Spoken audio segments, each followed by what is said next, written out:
ओम शांति। आज बाबा के 8 जुलाई 2020 के साकार मधुर महावाक्य हैं। एक नज़र कल के अभ्यास के कार्य पर।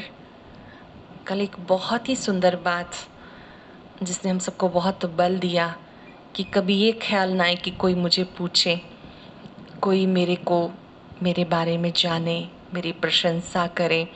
बाबा ने कहा ये संशयात्मक विचार कभी ना आए।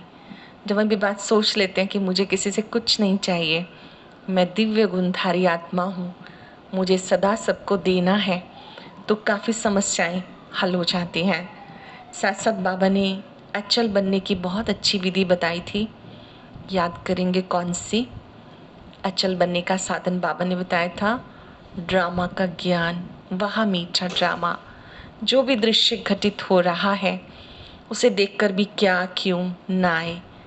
जितना क्या क्यों से परे रहेंगे, वाह वाह करते रहेंगे, तो ज़िंदगी भी वाह वाह बन जाएगी। और वाह वाह बनना और बनाना ये हम सबके जीवन का बहुत सुंदर उद्देश्य है। आज बाबा के महावाक्यों में बाबा ने समझाया। आज की मुरली में काफ़ी सारे शब्द आपके लिए नए हो सकते हैं, इसलिए आप थोड़ा अटेंशन से सुनेंगे और समझेंगे। बाबा ने इस पढ़ाई का फाउंडेशन बताया। ये जो पढ़ाई है, ईश्वरीय पढ़ाई जो सर्वशक्तिवान बाबा पढ़ाते हैं, इसका फाउंडेशन है प्योरिटी। सबसे पहले हमें मन वचन कर्म से पवित्र बनना है, और जब प्योरिटी होगी तो योग अच्छा लगेगा। और योग भी बाबा कहते बहुत अच्छा योग होना चाहिए। अच्छा योग क्या है? कुछ लोग बैठते हैं, सोचते हैं हम 30 मिनट बैठे, अब 30 मिनट में बुद्धि कहाँ कहाँ गई, कहीं कहीं और मन बुद्धि भटकते रहे, तो वो उतना जमा नहीं होता है। जाएगी बुद्धि, लेकिन हम अटेंशन देकर बैठेंगे और दिन भर में भी अटेंशन रखेंगे। और योग के सब्जेक्ट में बहुत अटेंशन की ज़रूरत है। याद में हमें बाबा को याद करना है, बाबा से बात करनी है, बाबा का शुक्रिया करना है, बाबा ने जो मुरली के पॉइंट्स सुनाए उनका चिंतन करना है। यहाँ वहाँ बुद्धि नहीं भटकनी चाहिए। बाबा ने कहा कोई कोई बच्चे सोचते हैं मैं तो 24 घंटे याद करता हूँ बाबा को। बाबा कहते तो बहुत बड़ा गपोड़ा है, ऐसे गपोड़े नहीं लगाने। अच्छे से देखना है कि याद में क्या क्या याद आया, और उसको फिर इम्प्रूव करना है। जब हम चेक करेंगे तो चेंज कर पाएंगे। देखो बुद्धि कहाँ कहाँ गई, जहाँ भी गई तो बड़े प्यार से अपने मन को समझाएंगे कि हे मन, जगह जगह भटक के थके नहीं हूँ, अब तो बाबा हमारे लिए आया है, तो बाबा से बात करनी है, बाबा से शक्तियाँ लेनी है। जब आप कुछ अच्छा चिंतन करेंगे तो यहाँ आपकी बुद्धि नहीं जाएगी। उसके बाद बाबा ने कहा कि अब प्रयत्न करने का समय चला गया, अब प्रतिज्ञा करो और स्वयं में परिवर्तन लाओ। जैसा समय है वैसा अपने को मोल्ड कर लेना है। जैसा समय हो वैसा मोल्ड कर लेना। कहीं आपको मालिक बनकर राय देनी पड़े, राय दे दो, ना मानी जाए, बालक बन जाओ, अपने को मोल्ड कर लो। ऐसे नहीं कि जैसा मैं कहूँ वैसा ही होना चाहिए। अब ये जिद जिसमें जितनी ज़्यादा है वो व्यक्ति उतना ही दुखी रहता है। फिर बाबा ने सफलता के लिए मंत्र दिया कि जहाँ सर्व शक्तियाँ साथ हैं वहाँ सफलता भी साथ है, वहाँ निर्विघ्न बन जाते हैं। अब हम सुनेंगे आज की मुरली। बाबा ने कहा मीठे बच्चे, तुम्हारी पढ़ाई का फाउंडेशन है प्योरिटी। पढ़ाई का फाउंडेशन प्योरिटी है। प्योरिटी है तब योग का जौहर भर सकेगा। योग का जौहर है तो वाणी में शक्ति आएगी। योग का जौहर होगा तो आपकी वाणी में बल आएगा। आप किसी को कोई बात कहेंगे तो वो बात उसके दिल को छू लेगी, उसको अच्छी लगेगी।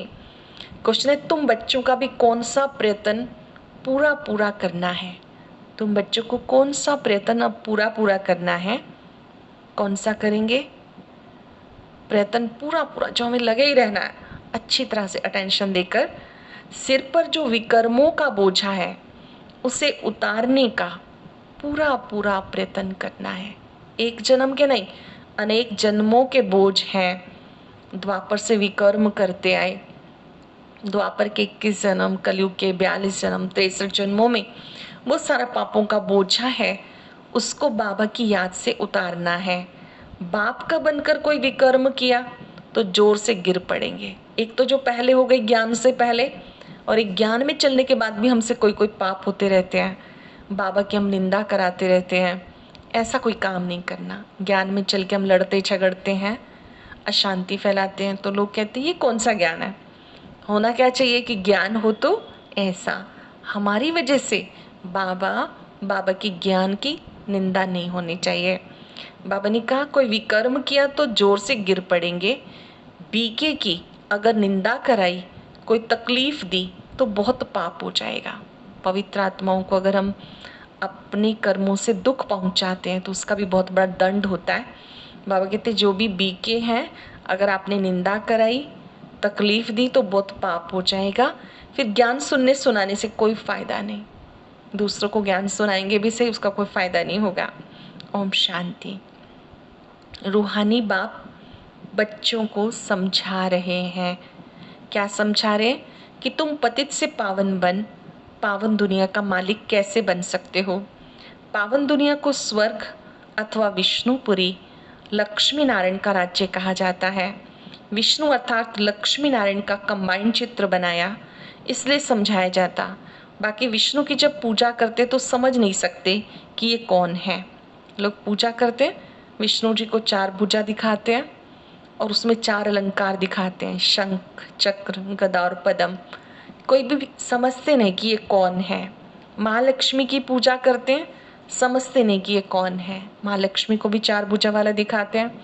अब विष्णु जी के अलंकार कौन से हैं? शंख, शंख ध्वनि करना, ज्ञान की बातें औरों को सुनाना, कमल पुष्प की तरह से न्यारे प्यारे रहना, ज्ञान योग की गदा से अपनी बुराइयों को भस्म करना, स्वदर्शन चक्र अर्थात आत्मदर्शन करना, पर दर्शन नहीं। तो बाबा ने कहा किसी को भी पता नहीं कि विष्णु जी कौन है, महालक्ष्मी कौन है, समझते नहीं कि कौन है। बाबा तुम बच्चों को भिन्न भिन्न रीति से समझाते, अच्छी रीति धारण करो। कोई कोई की बुद्धि में रहता है कि परमात्मा तो सब कुछ जानते हैं, हम जो कुछ अच्छा बुरा करते हैं वो सब जानते हैं। अब इसको अंधश्रद्धा का भाव कहा जाता। तुम बच्चे जानते हो भगवान तो पतितों को पावन बनाने वाला है। बड़ी सुंदर बात बाबा समझा रहे हैं कि कुछ लोग समझते वो तो जानहार है, हम जो कुछ भी करते हैं सब उसे पता है। वैसे वो सर्वशक्तिवान है। अगर देखा जाए तो हायर कॉन्शियसनेस में कि वो सृष्टि के आदि मध्य अंत का ज्ञाता है, हर सोल के 84 जन्मों को वो जानता है। लेकिन अगर हम कोई विकर्म करते तो बाबा कहते मुझे एक एक को बैठ के देखने की ज़रूरत नहीं है। आपसे कोई भूल हुई, अपने आप कबूल करो, अपना सच बाबा को खुद बताओ। बाबा कहते मैं एक एक को बैठ के जान के क्या करूँगा। ये सिद्धांत है, जो करेगा सो पाएगा, जैसा करेगा वैसा पाएगा। बाबा तो साक्षी होकर के देखते रहते हैं। तो जानी जाननहार किस सेंस में है वो बाबा ने समझाया। तुम जानते हो बाप स्वयं आकर के हम सबको इन बातों के बारे में समझाते हैं। तुम बच्चे ही जानते हो वो पतित से पावन बनाने के लिए आते हैं। बाकी ऐसे नहीं समझना कि वो एक एक के दिल को बैठ के जानेगा, ये फिर बेसमझी कही जाएगी। मनुष्य जो कर्म करते हैं अच्छा या बुरा, ड्रामानुसार उन्हें उसका फल मिलता ही है। इसमें बाप का कोई कनेक्शन ही नहीं। ये ख्यालात कभी नहीं करना चाहिए कि बाबा तो सब जानते ही हैं। बहुत सोचते हैं कि उन्हें तो पता ही है, अपनी सच्चाई खुद नहीं बताएंगे कि मुझसे गलत हुई। बाबा कहते हैं जैसे एक बच्चा होता है, बाहर से कोई कंप्लेन आती है, किसी से लड़ाई करके आया, माँ के सामने आता है तो माँ क्या कहती है, उसे सारी बात पता होती है, कहते तू बता हुआ क्या था, अपनी गलती खुद बता। तो बाबा भी चाहता है कि हम अंदर बाहर सच्चे रहें। बाबा कहते हैं बच्चों को अपनी भूल स्वयं बतानी है। बहुत ऐसे हैं जो पाप करते रहते हैं, पढ़ाई पे ध्यान नहीं देते हैं। पढ़ाई बहुत सहज है, लेकिन विकर्मों का बोझा कैसे उतरे उसके लिए प्रयत्न करना चाहिए। ऐसे बहुत हैं अथाह पाप करते हैं, बहुत डिससर्विस करते हैं। बहुत बच्चे जिनसे पाप होते रहते हैं, डिससर्विस करते हैं, बी के आश्रम को तकलीफ देने की कोशिश करते हैं, इसका भी बहुत पाप चढ़ता है। ये पाप आदि कोई ज्ञान देने से नहीं मिट सकेंगे, पाप मिटेंगे याद से। तो पहले योग का पूरा पुरुषार्थ करना चाहिए। जो भी पाप हैं वो कैसे भस्म होंगे? बाबा की याद से। तब किसी को तीर लग सकेगा। पहले पवित्र बने, योग हो, तो वाणी में भी जोहर भरेगा। नहीं तो भले किसी को कितना भी समझाएंगे, किसी की बुद्धि में जचेगा नहीं, तीर लगेगा नहीं।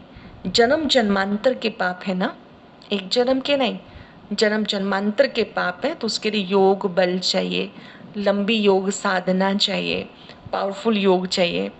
अभी जो पाप करते हैं जन्म जन्मांतर से भी बहुत हो जाते हैं। ध्यान देंगे, 63 जन्मों में बाबा कहते हैं आपसे इतने पाप नहीं हुए। कई बार ज्ञान में चलने के बाद भी हमसे पाप होते रहते हैं, हमें पता ही नहीं चलता कि हमने किसी को दुख दिया। जन्म जन्मांतर से भी बहुत हो जाती है, इसलिए गाया जाता है सतगुरु का निंदक ठोर ना पाए। अब ध्यान से समझेंगे, सतगुरु कौन? परम पिता परमात्मा स्वयं हमारे सतगुरु हैं। अगर हम अपने जीवन से उनकी निंदा कराते हैं तो ऐसी आत्माओं को कभी भी ठोर नहीं मिलता।